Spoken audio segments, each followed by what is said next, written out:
dying, man. Digital's away. Right, let's see.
could be a bit of a sort of alignment disaster I here. might have to just shimmy on over. Well, I think I might have to in a little moment. But welcome on in, folks.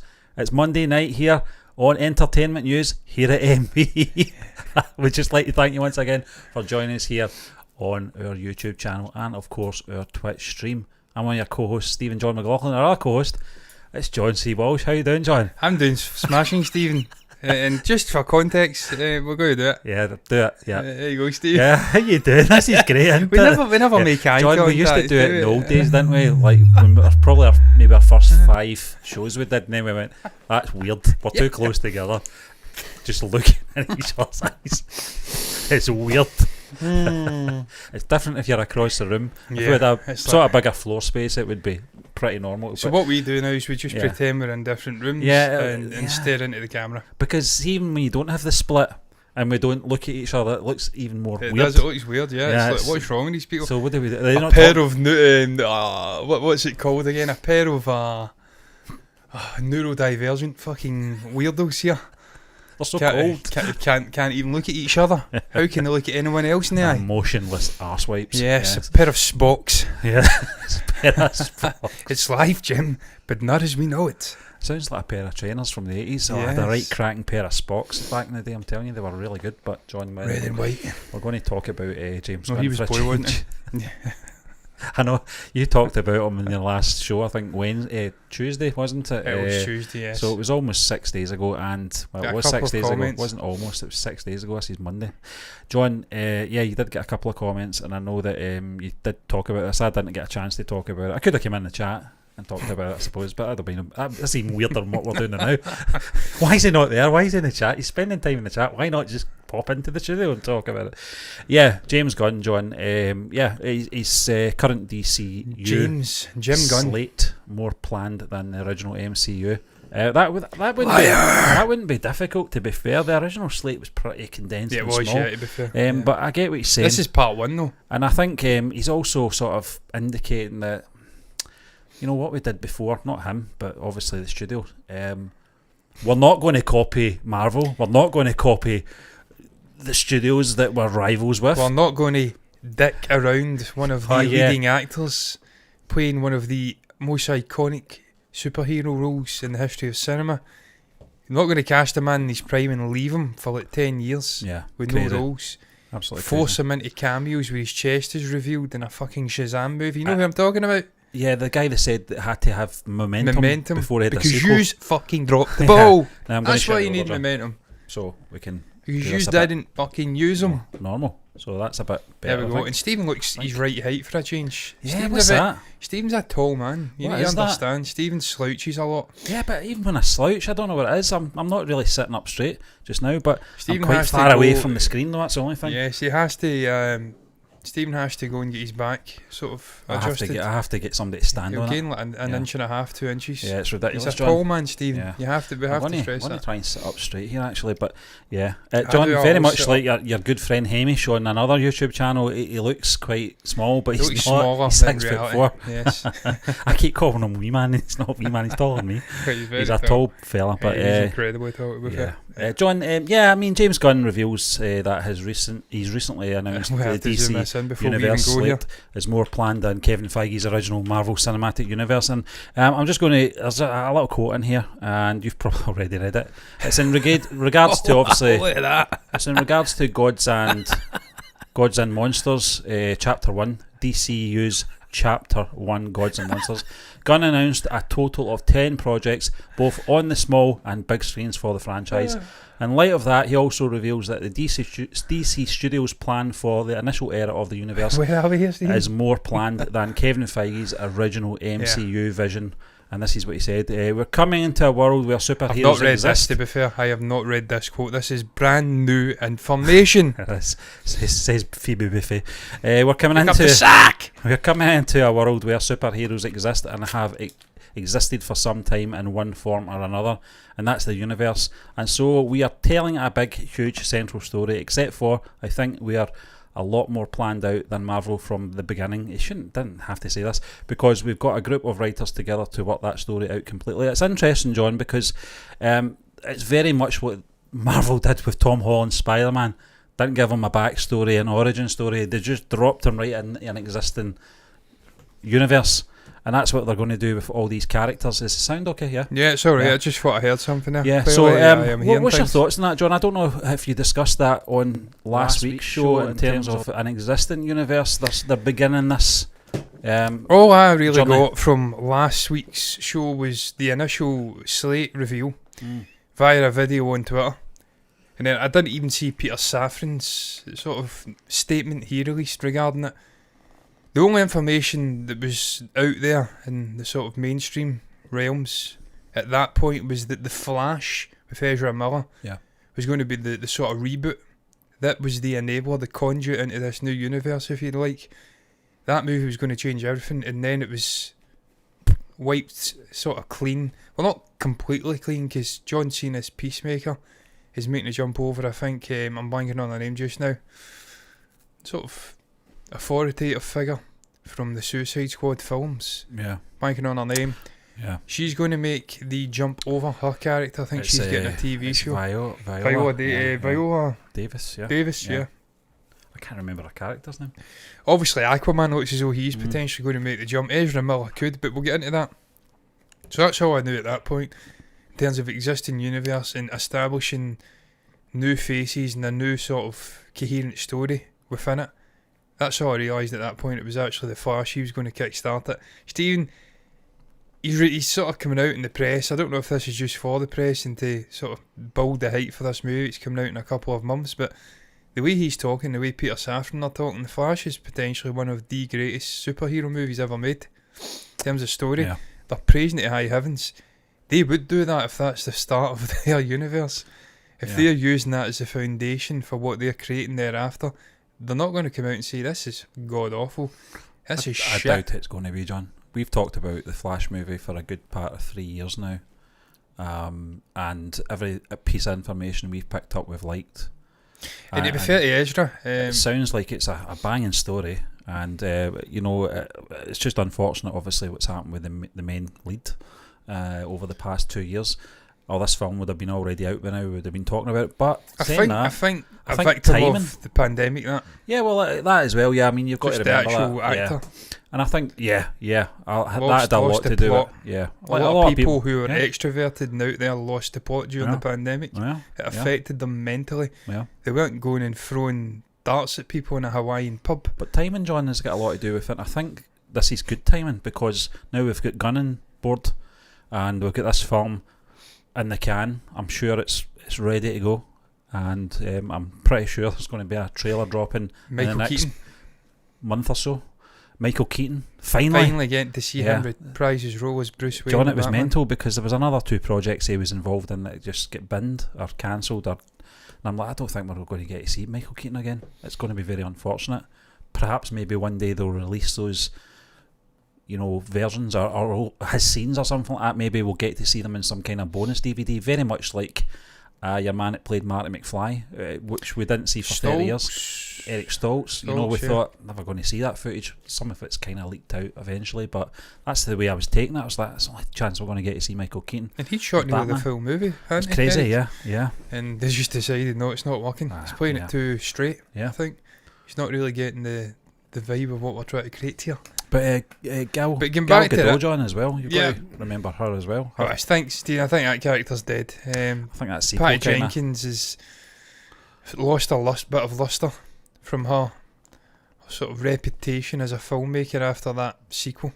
Sequel was very disappointing, just rubbish, and even Pedro Pascal as a villain couldn't save the movie. No. It was just really, really underwhelming, and I felt that the need to go back and reprise or bring Chris Pine's character. We sensed that, John. Bringing him back was a desperate thing, wasn't it? I mean, I know he worked so well in the first movie with Gal, and he almost...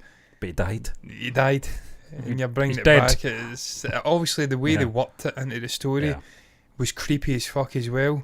She's almost using someone else's body for her own personal gain, her selfish needs. That's wrong. That is just in this thematic level weird. Yeah, it's like Wanda, but less creepy because Wanda, he was dead, but he was a sort of android figure. A sentient AI gave a metallic body. Yeah. And she was almost using his conscience but not using his conscience. It wasn't really him. It's not really the same thing. She was actually kidnapping a living, breathing person and turning them into her love interest, which is just weird. The whole movie was batshit crazy. It didn't work. Obviously, that on the back of the Rogue Squadron cancellation as well, John, it's not a good place for Patty Jenkins at the moment. So it probably is a good time to sort of have a sort of clean slate. I mean, we're still got Themyscira. We'll bring the slate up, Stephen. Yeah. You never got a chance to actually discuss it last week because it was a solo show. It was fortuitous for me. The news dropped and I'm like, there you go, I'll speak about that. I can sit and gab about that for 40 minutes, and I did. To be fair, plus other things on top of it. I think that was an epic show last week.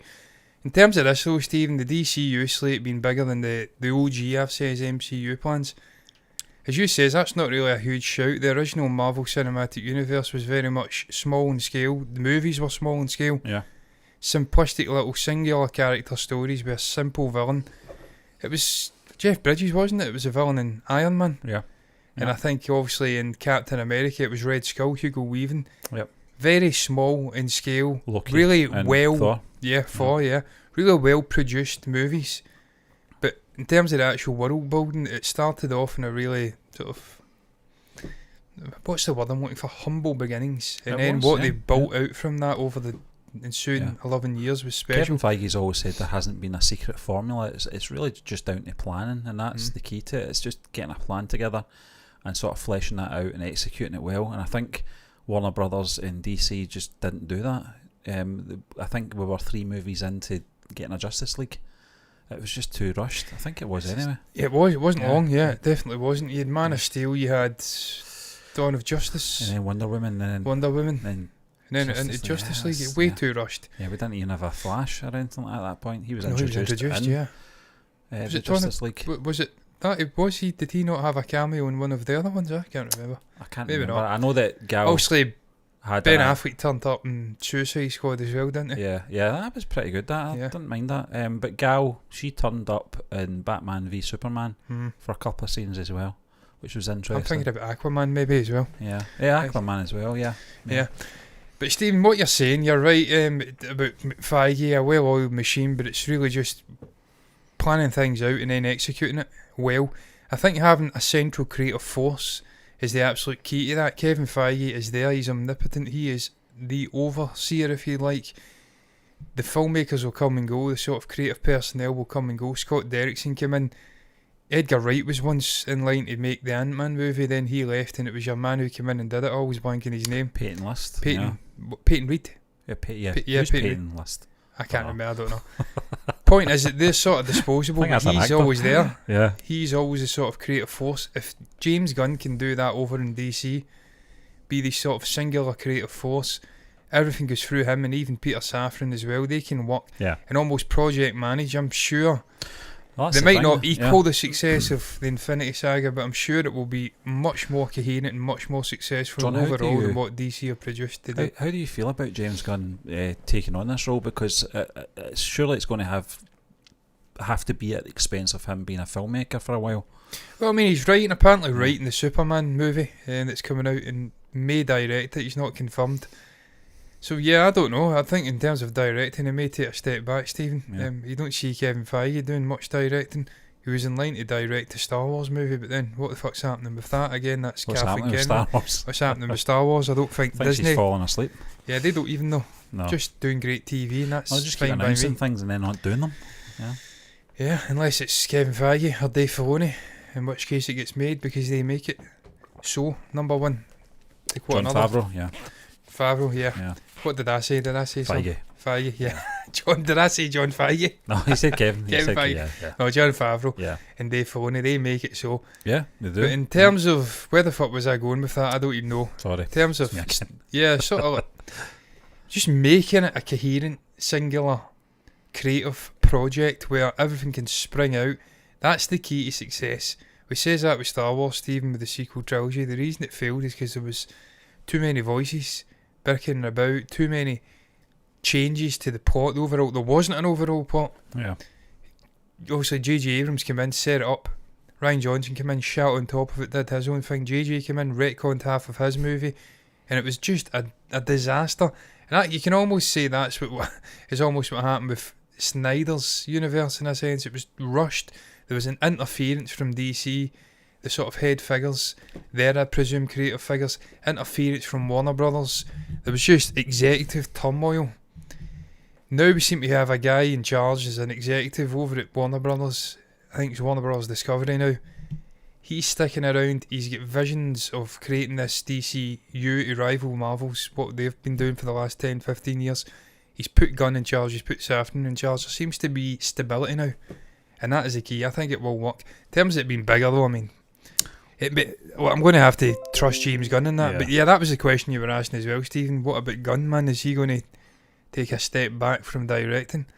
I don't know, man. It's going to be interesting. I don't think he's produced in this scale before. No. So this is an all-new role for him. Yeah. It's one thing making great films under a godlike producer, but it's another thing stepping in. It's almost like a certain football manager in their city. It's one thing bumping your gums when you're a coach, but when you actually have to step in and be a big boy and wear the big boy pants, it's a completely different thing. And time will tell. ASOS, yeah, I love ASOS. Can you tell this is just my personal browser, incidentally? So I'm just going to get all of the adverts I've been looking at. Wasn't looking at them though. Yeah. What I'm aware of. They're actually quite nice. I like those green and very chunky. Yes, they're very. Yeah, they're Nike Air Max 95s. Yeah. 90s. Take me over the 6 foot mark. Yeah.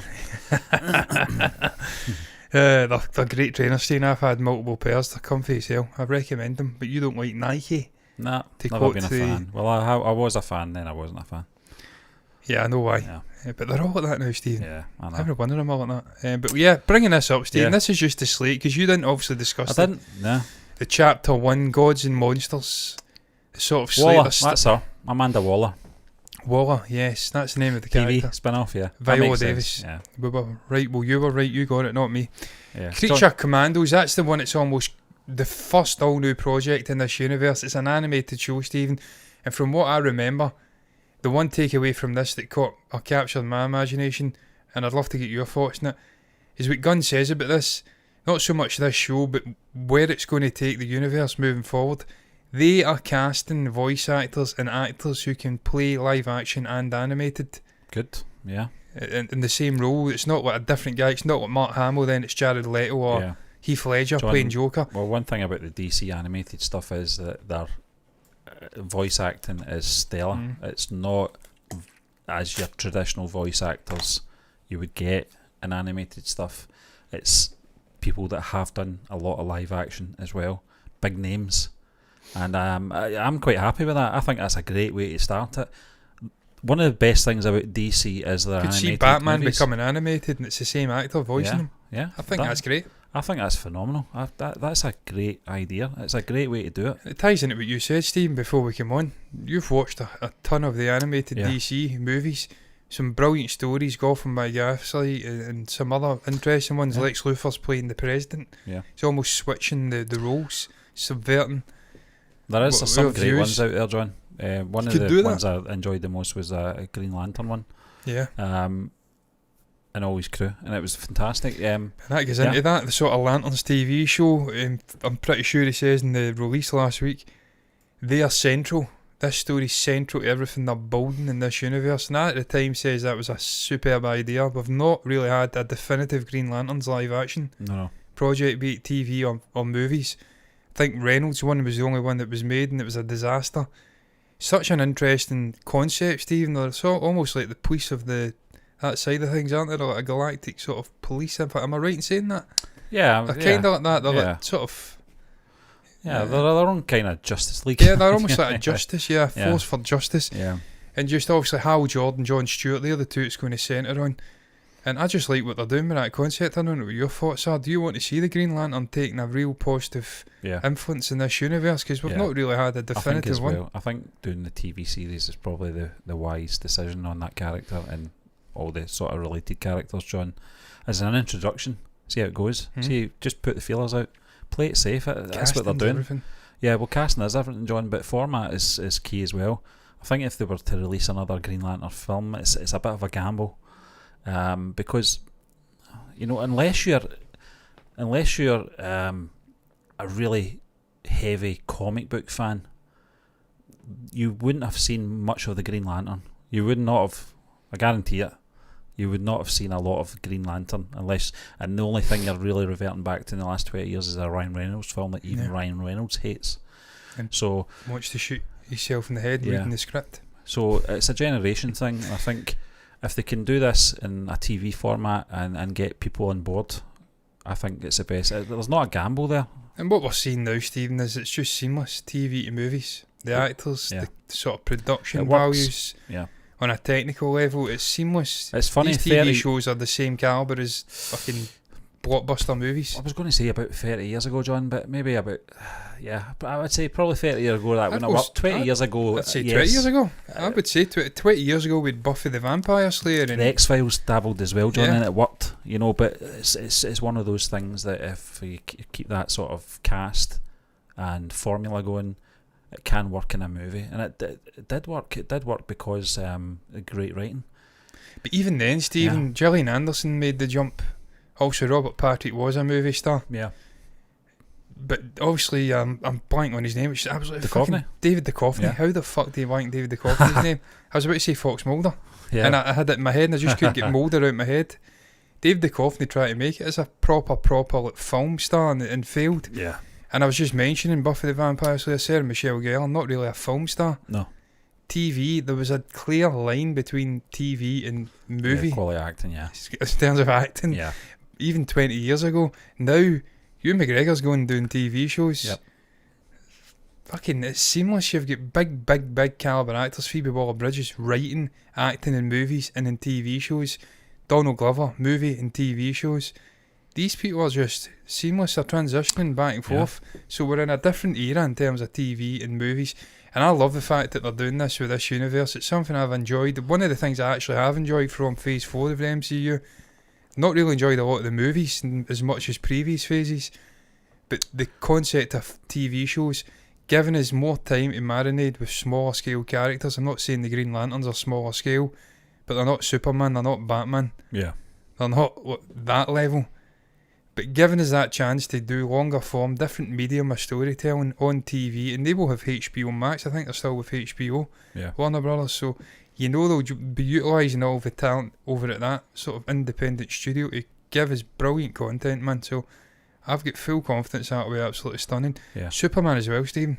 Yeah, Legacy. Yeah, Legacy. That's an all-new Superman movie, and it's almost like he's saying there he's dabbling with sort of I don't know. I think they say something about duality of the character. His love for humanity or something like that. And I say, but that's what they've always done with Superman. He's there for bringing in his Kryptonian heritage. Morrison's All-Star Superman is it looks like they're going to be borrowing elements, John, from that. I think that was one of the ones I reviewed. All-Star Superman. And before even reading this, John, you'll verify this. This is what we were talking about before we came on air. I said they need to go down that route of looking at the animated stuff and creating live action, using the animated stuff even as storyboarding, because it's phenomenal writing, great story, great characters, and keeps you hooked as well. And it can work. It can work if they do the casting right and the writing's already there. They just have to get the casting right. And they've got fucking decades of phenomenal graphic novel stories. Phenomenal. Going back 70 odd years. So the material is there to mine out of. It just needs someone like a Gunn to just... I'm looking at that Waller TV spin-off, John.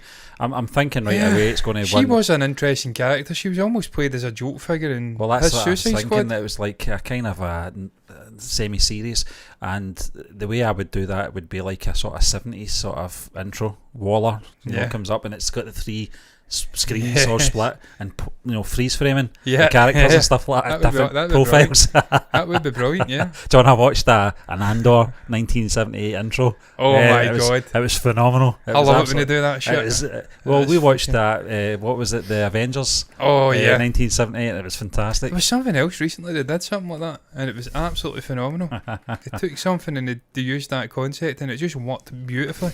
I can't remember what the fuck it was. I remember someone did it with Han Solo with the Magnum theme tune. Yeah. Magnum PI, Han Solo PI. Yeah, it was great. Yeah. It shows you what you could do. You could actually That's do how I see Waller. that would be brilliant. It's a spin-off as well, so you can take it off. It's a new universe. Same character, but it's a different sort of iteration, so that could work. Do a bit of police story in there at the end. You could, yeah. pouring the tea, starting to get worried as it flows. You can see them flinching, but they have to stay. Tell us a Superman though, Stephen. Who would you like to see? I'm doing Bill Clinton. I've noticed I'm starting to do that off camera. Just who I would like to see. Who would you, I'm doing the sort of paperclip thing. Who would you like to see getting cast? I presume this isn't the sort of bad robot J.J. Abrams Black Superman in an alternate Earth. I don't know if that's even happening now that James Gunn's took over. Probably not now. But so would you like to see them do the Black Superman, or would you like to see them just go down the usual sort of dark wavy slick back hair white boy? There was part of me, there is a traditional in me as well, but when there was talk about obviously the J.J. Abrams one, and I was thinking Michael B. Jordan would be phenomenal in this role. Even Jonathan Majors now, getting someone with that sort of calibre, that acting calibre. But I'm not really too fussed. I just hope was perfect though, because he's nearly 6 foot or bang on 6 foot. Yeah, and he's got the physicality. He's young, presence as well. Phenomenal actor. Yeah, and it would be different, and it'd be bold as well. Because it's something that annoys me about Marvel. They're kind of dipping their toes in with Miles Morales, but they're just not going to go, the full way there. It's just strange because they've gave us obviously Kamala Khan, I think her name is. Blanking on the name of the character. Yeah, Miss Marvel. Yep, Miss Marvel. And you've got all other sort of different things being broached, but they won't give us a Black Spider-Man. Yeah, or Superman.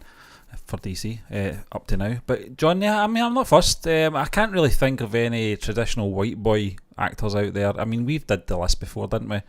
With a whole host of names, and I can't even remember who they were. But I can't think of anybody just now. It's got the physicality, who's the right age to play it. But I'm sure there's someone out there. It has to be someone if they're playing the long game, which I think they did intend to do with Henry Cavill at the beginning, and then I just think that I don't think they realised just how big a project this whole Justice League thing was. It was Man of Steel 2012, 13 or something. So it was like 10 years ago. See, it'd have been about my age. Yeah, maybe a little bit older, but not much. Yeah, I mean, when he started, it still looks great. I mean, it's fantastic. That's what I'm saying. You've literally pissed the man's prime away playing that role. 10 years of good films out there. There could have been, could have been at least another 2 films. And I do rate the guy as an actor. I think he could have been better than Christopher Reeve. Yeah, it's a shame. I genuinely because I like both is like Man of Steel, John. I do. I think it's a brilliant movie. Despite a lot of people not liking it, I thought it was great. I get why they didn't like it, Steve, because it's darker in tone than any other Superman movie that's ever came. That was I think Chris Nolan was a producer on that film as well. It just came off the back of the Dark Knight trilogy. A year apart, wasn't it? 2012. So I think tonally he had a lot of influence on that first film. I thought it was great. I thought this is actually what I wanted, because if I want to see the light and airy stuff, I'll go and see Christopher Reeves, which I love. I do love Christopher Reeves. And Superman. also you want to differentiate between Marvel and DC. Marvel have got the airy Marvel humour down, multi-demographic. What DC always did great for me was that sort of darker tone, more serious, gritty. There was always that difference, and there's a market for both. And the villains were always more terrifying as well. They were. And Stephen, we've seen it with Joker. It made mega bucks at the box office. It's proven that even R-rated movies can do really well, so they can take that darker tone, just mute it a little bit, so more people can go in and watch it and it'll make money. So am I right in saying that Ben Affleck's totally away now? He's in the Flash movie.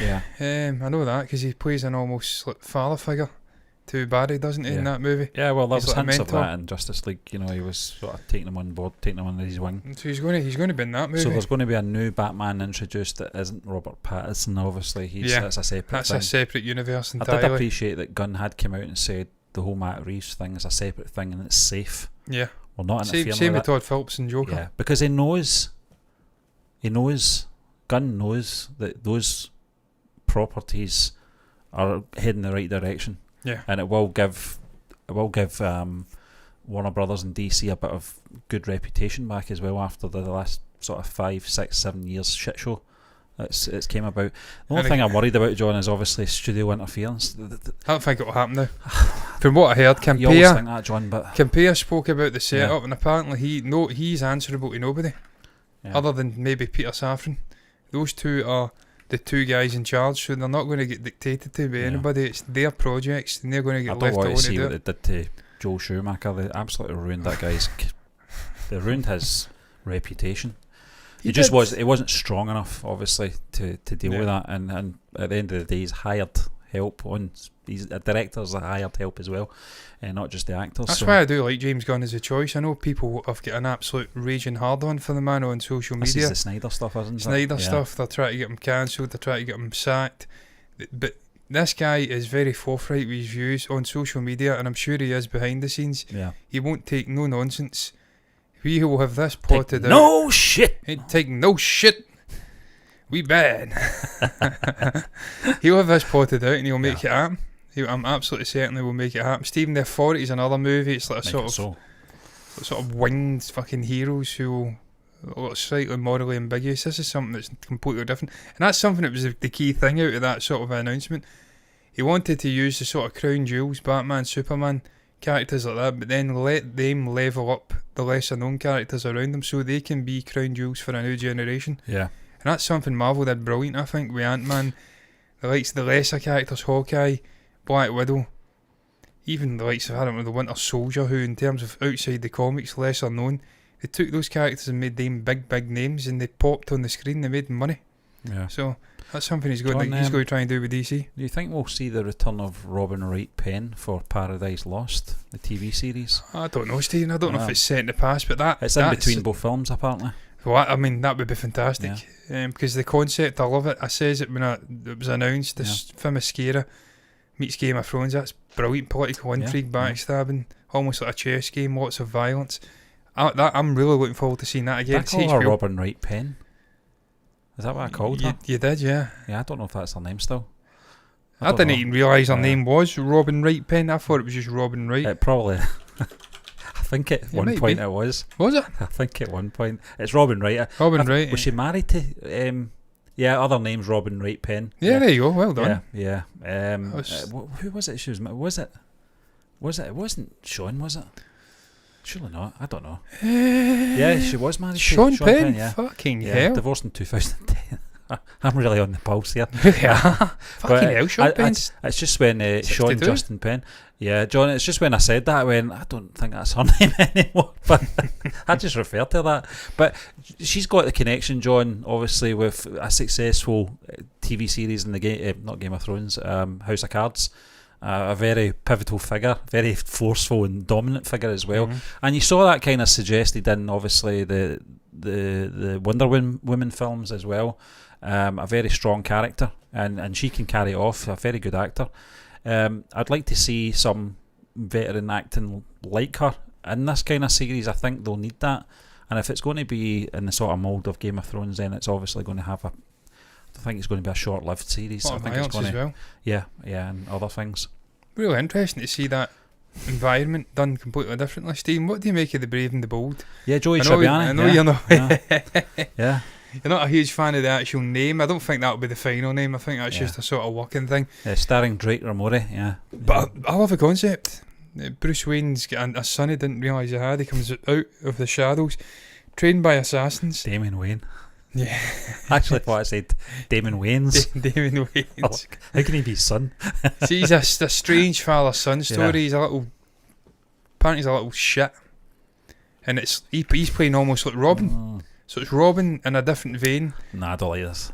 You not like it? Nah, I almost thought like the story, when I first heard it, the story of sort of Damian Wayne was almost like Christian Bale's Batman in the Nolan trilogy, where he goes off and gets trained by assassins and then comes back. I don't know how that's going to work out. Yeah, we'll have to they have to do something different, don't they, from Pattinson's Batman? They have to do something different to what father and son stories are normally panned out. Certainly the kid's always annoying. Mummy Returns springs to mind. I fucking hated that film. Yeah, Shia LaBeouf.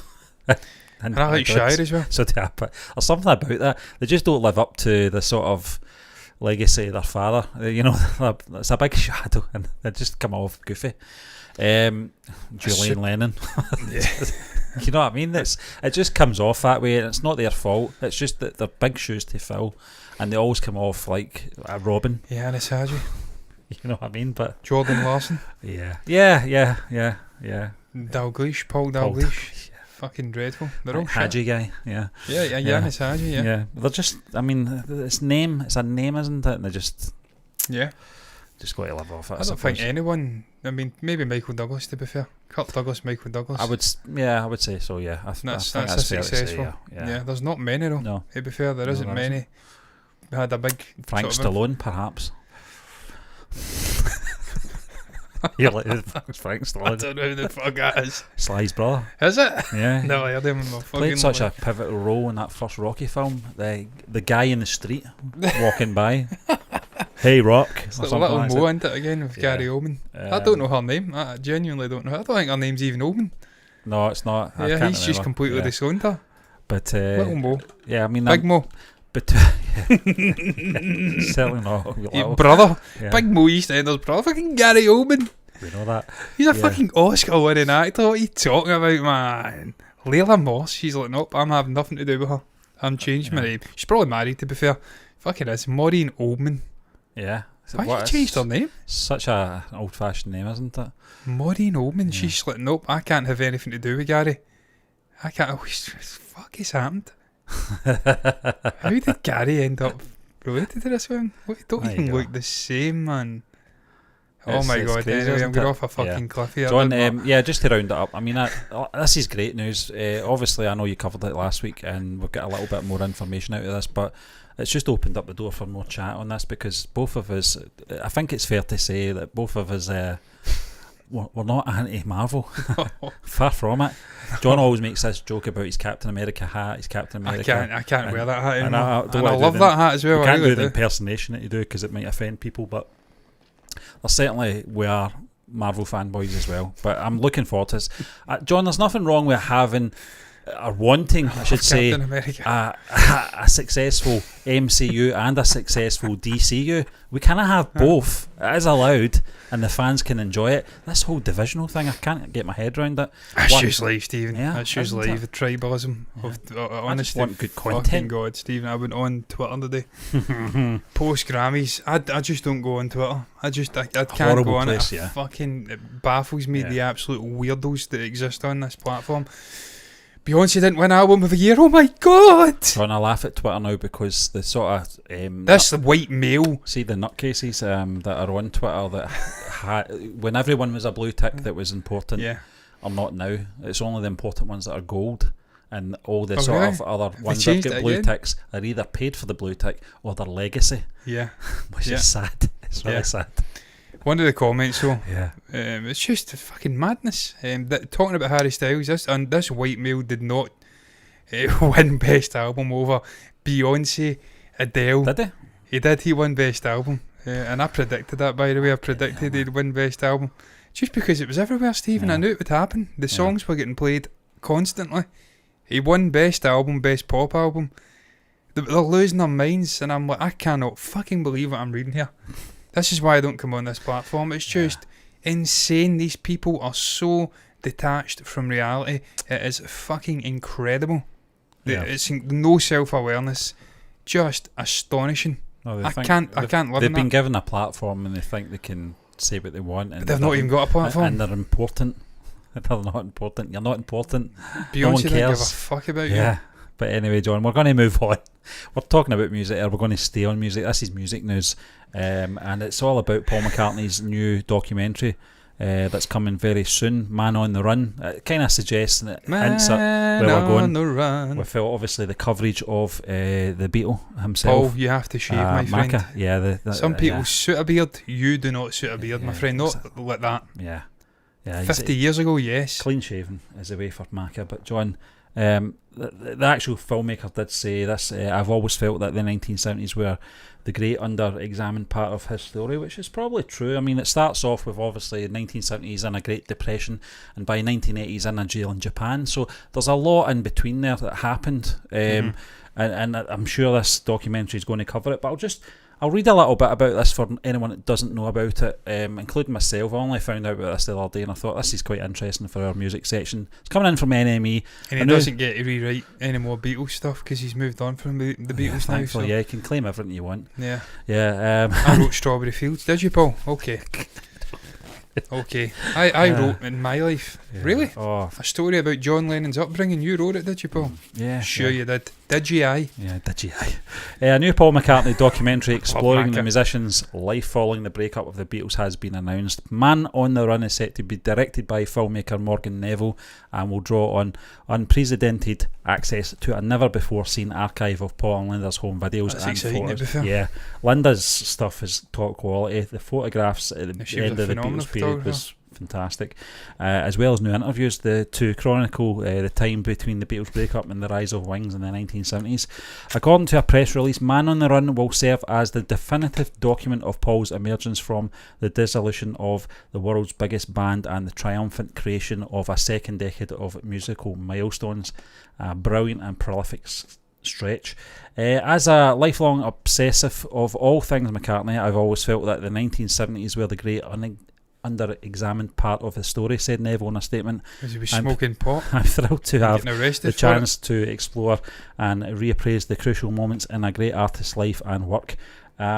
So John, I'm looking forward to this because it's a period that I've kind of deliberately stayed away from because I felt I wasn't that interested, but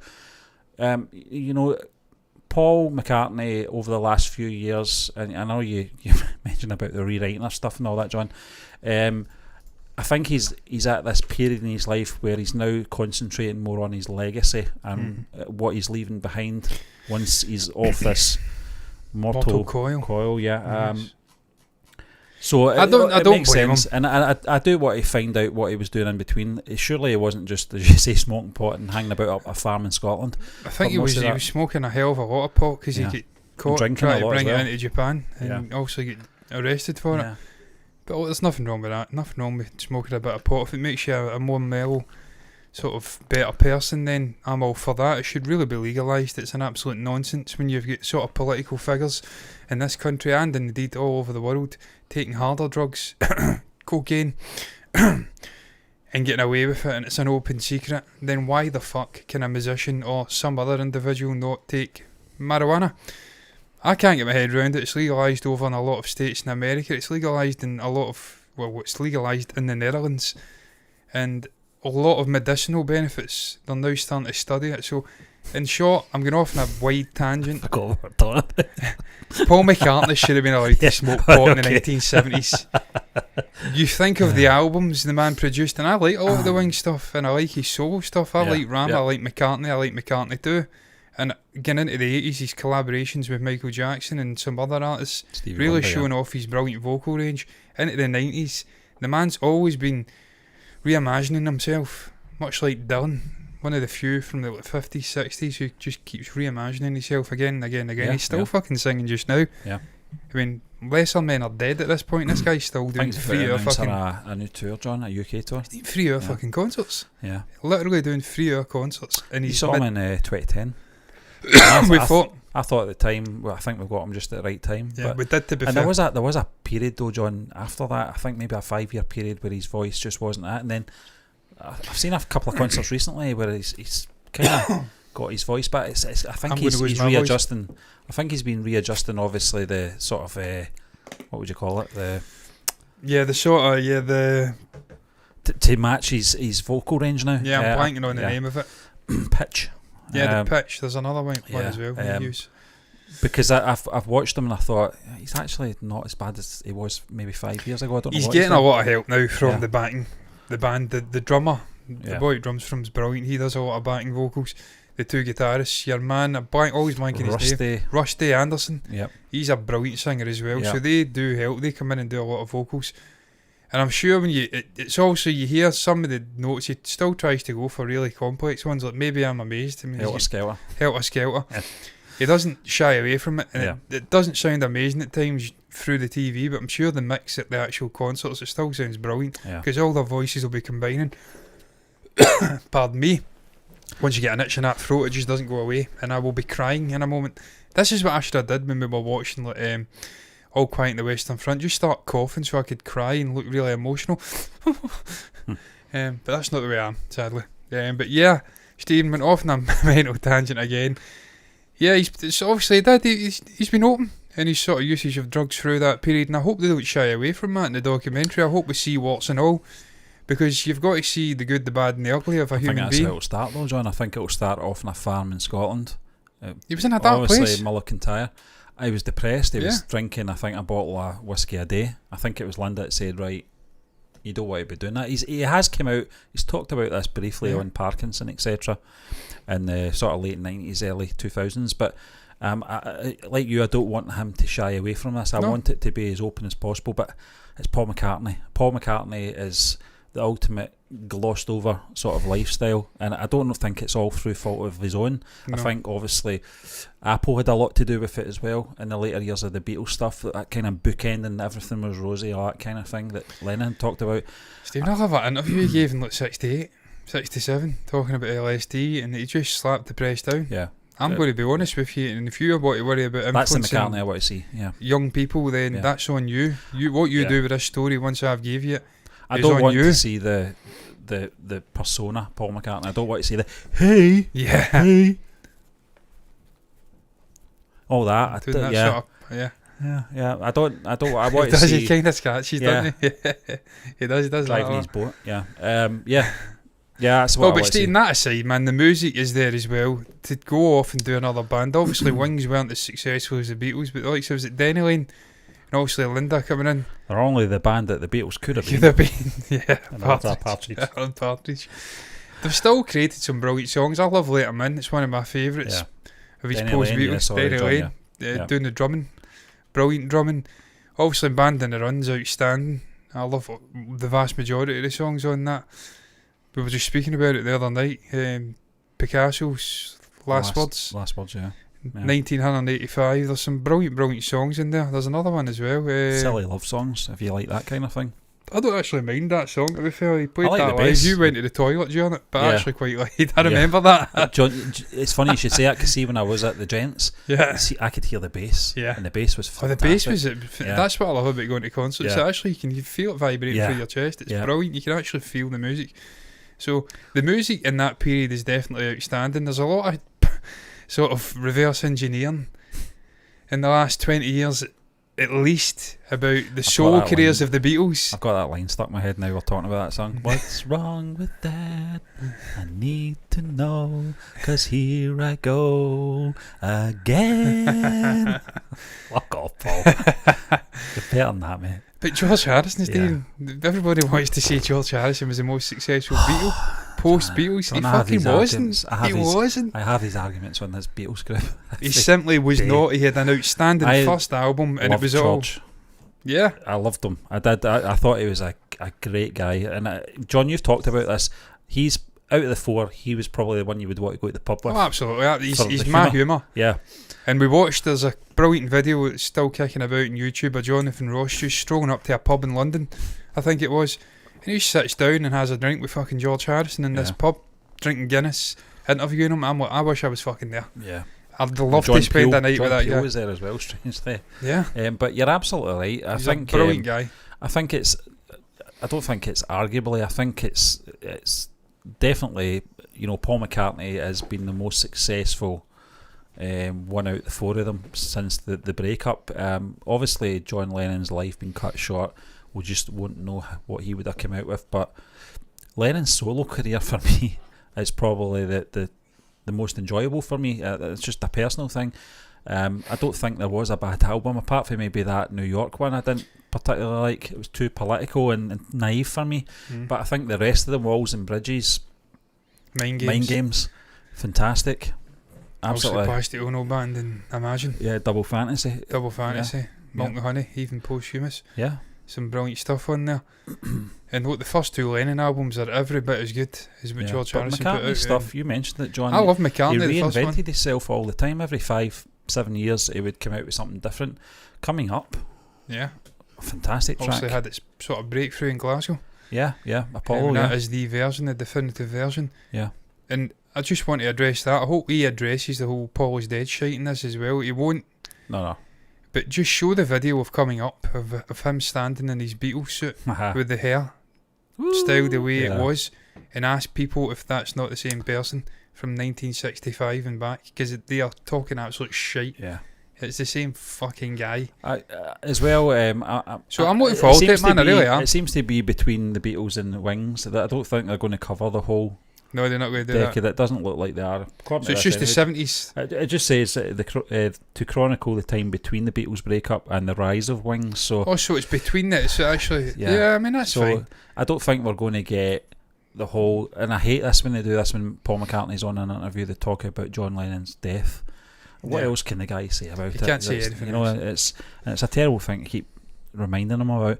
And I hope they don't go there with it. I thought they handled that situation well in the George Harrison documentary. Martin Scorsese talked about George's perspective on, obviously, the spirit leaving the body, obviously unharmed. I think it was Olivia that was talking about it, and I thought that's perfect. That's, you know, we don't need to have this big half hour about remembering John and all this, and I hope they don't do that. It's got to be that.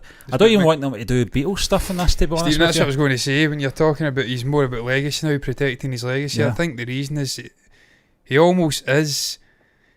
Maybe, I don't know what the words I'm trying to find here is. He's almost no begrudging, but there's a word I'm thinking of. He almost holds it against Lennon in some ways for the respect, or maybe, you know, just the adulation he's got post-death, because it seems to be when artists pass away untimely, they become almost angelic. They become this messiah martyr figure, and the guys that are left, they don't ever seem to reach that level, and it's through no fault of their own. Paul McCartney is every bit as good. Situation over that, because as much as it would have obviously angered him, what happened, and obviously missing his friend and his collaborator, at the same time, you're absolutely right. If he says anything off turn, it's going to look very crass.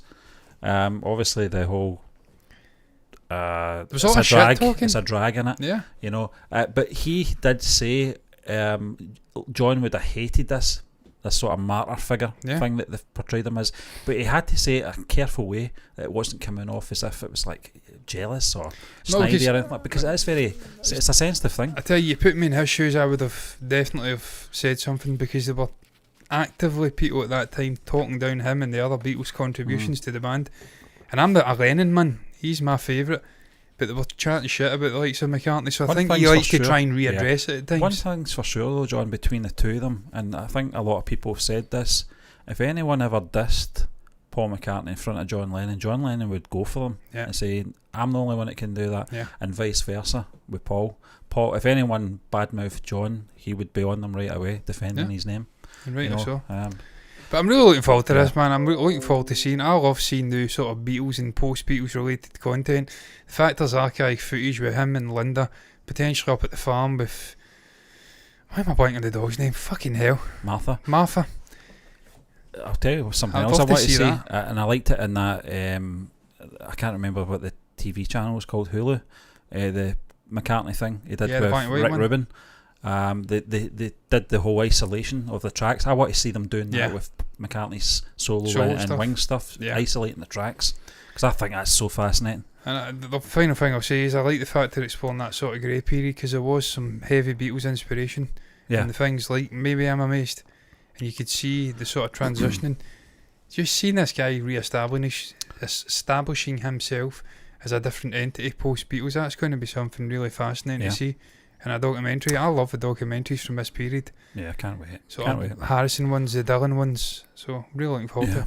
Yeah, it's going to be fantastic, John. I know it will be. There's plenty of stuff there, and a lot of things happened in that period, so looking forward to it, and I'm sure we'll probably do a review on it as well when it comes out. Absolutely. But we'll move on to our final topic. It's all about gaming news, John. And there's a new Xbox rumour has fans worried about the end of physical games. I'll just read a little bit about this. It's coming in from comicbook.com, which is one of the good luck with this caption. The websites that we get into. Website is a nightmare. Yeah, it's funny that, isn't it?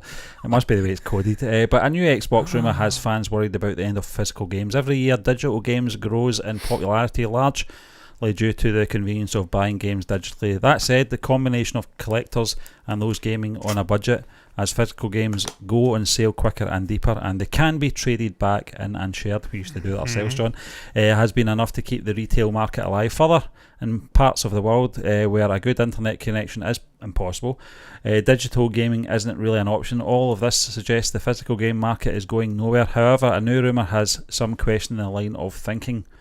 And the new rumour out of Brazil suggests that physical games will no longer be manufactured and distributed in Brazil. While far from the biggest market in the world, the Brazilian market is a substantial market, so this would be a major development. And as a result, the rumour has many remarking about this being the beginning of the end of physical games market, at least as we know it. John, we talked about, obviously, I think it was our first gaming news, we talked about physical media with the likes of Xbox Pass, Game Pass and Steam, and where things were going, and this was one of our concerns. Maybe not so much now, because I think we're in I would say a good situation being in the UK with great internet access and great obviously streaming connections, capabilities, and I think I don't think this is going to affect us really, because I think when Xbox, there is times though, and I'll get into that. I think Microsoft, John, have obviously put the wheels in motion with their Xbox. What one is it? Series S. Is it the S series? Series S. They don't have a disc drive in it at all. I think the PlayStations as well are the same. There's a sort of discless option for the PS5. And my PC, I've had this PC for years now. It's time for it to go. It really is. I'm going to be upgrading. I mean, that. I got the Series, I don't know what it's called. X. Yeah. The sort of chunkier one, and it's got the disc drive. The only reason that I wanted to get that one was because I'm obviously my legacy games like Red Dead Redemption, I wouldn't be able to play them. Stephen, you can use it as a sort of Blu-ray. Well, it's an entertainment system, physical films. Yeah, so that's the only reason, John. But if it's going to come to that, then it comes to it. It's just have to deal with it, I'm afraid. But Brazil, it's not the first place I would have thought of. They're talking about obviously good internet connections. Brazil is not exactly, a well-balanced country in terms of economy. No, I mean you've got the sort of coastal areas which are quite prosperous, and then you've got the more rural areas which are poorer than poor. He quote Robert Carlyle from about 10 years ago. Poorer than poor. Yeah. Me and my father in a little flat in the West End. Powdered internet. Powdered custard. Powdered the rat. They were some of the best days of my life. Poorer than poor, Stephen, but you're right, it's a strange one. Brazil doing it, sort of grabbing the bull by the horns and just going full digital, if you like. I think this is inevitable.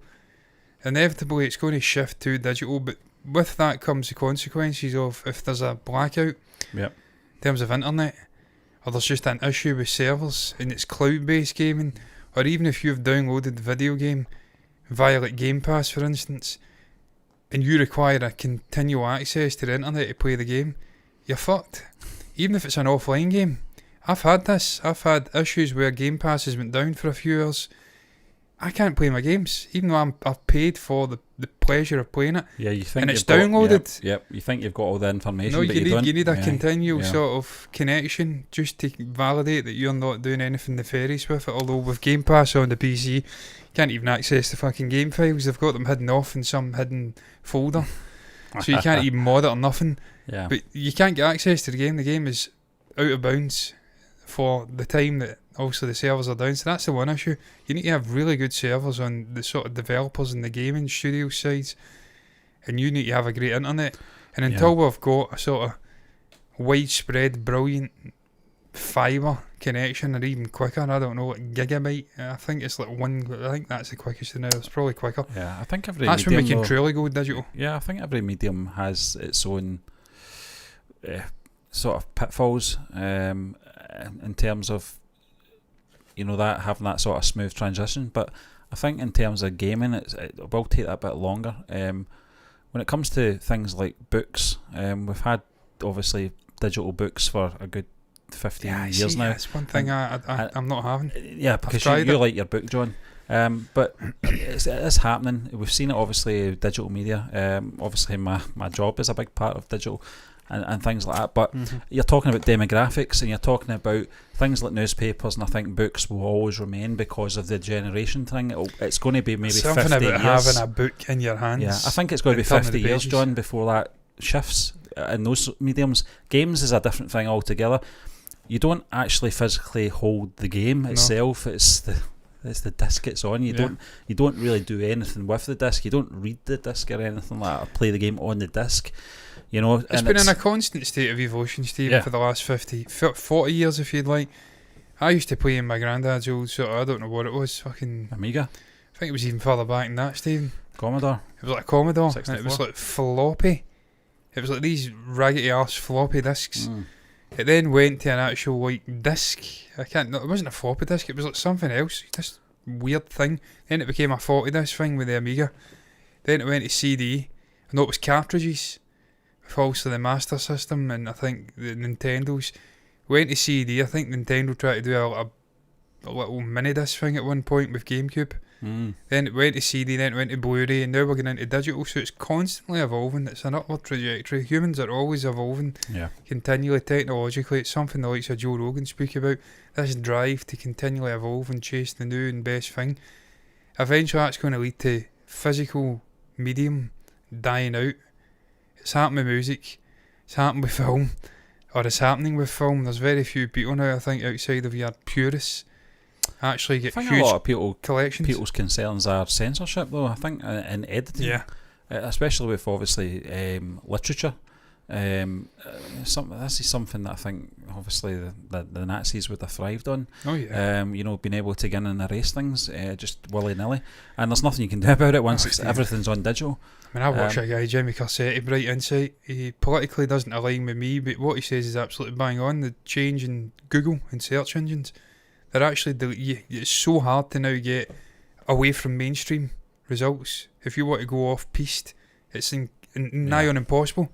They say it's like 1 billion results. You can only go 12 pages in, then it ends. Spend about a month. Yeah, it does end. You're absolutely right. Yeah, I've noticed that. Yeah, that wasn't like that 20 years ago. Yeah, it just kept. So things have changed. Yeah, and that's the digital thing. Once you have got things fully digital within thin air, it's easy to control it and sort of manipulate the masses. So that's something that's well dodgy. And then obviously if something happens, you've got a solar burst, and then you're talking about literature and all of human knowledge not existing.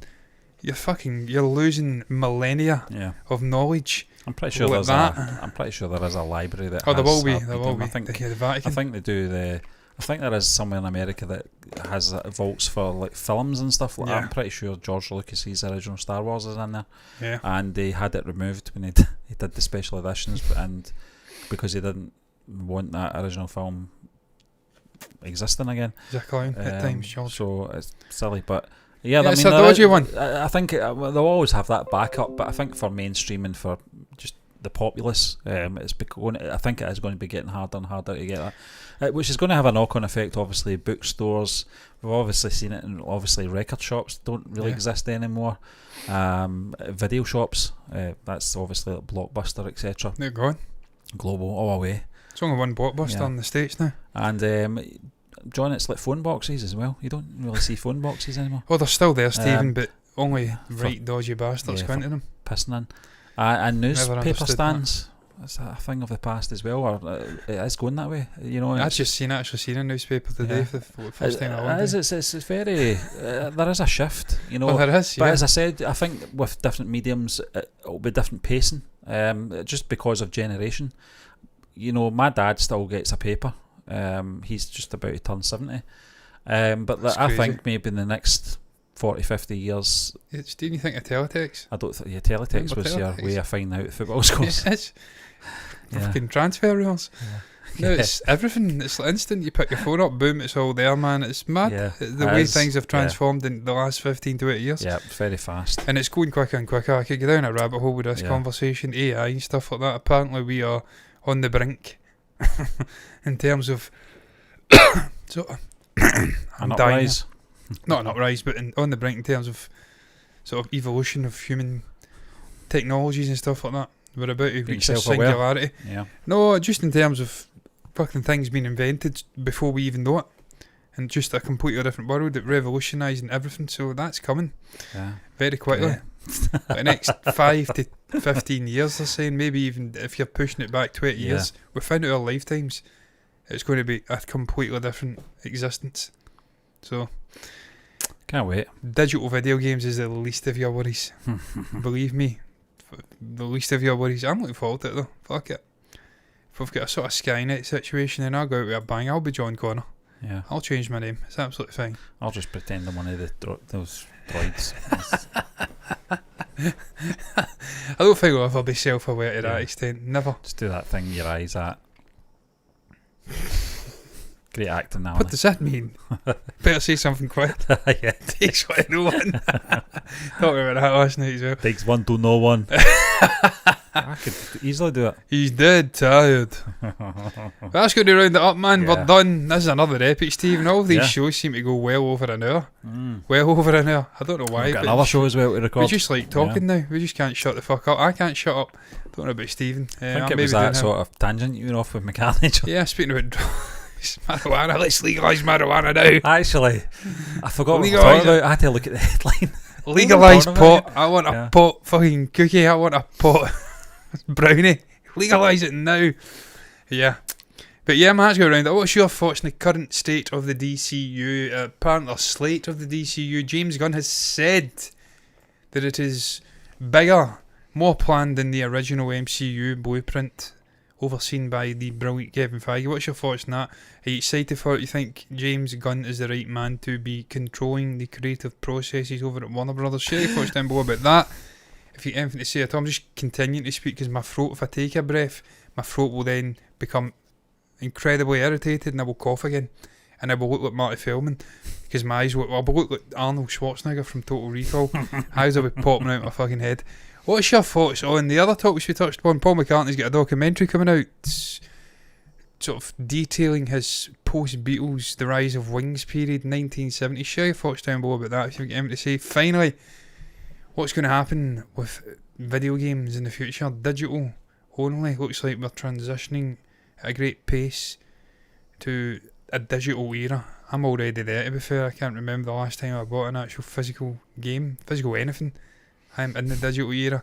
So if a solar burst comes, I am well and truly fucked. Got your guitar.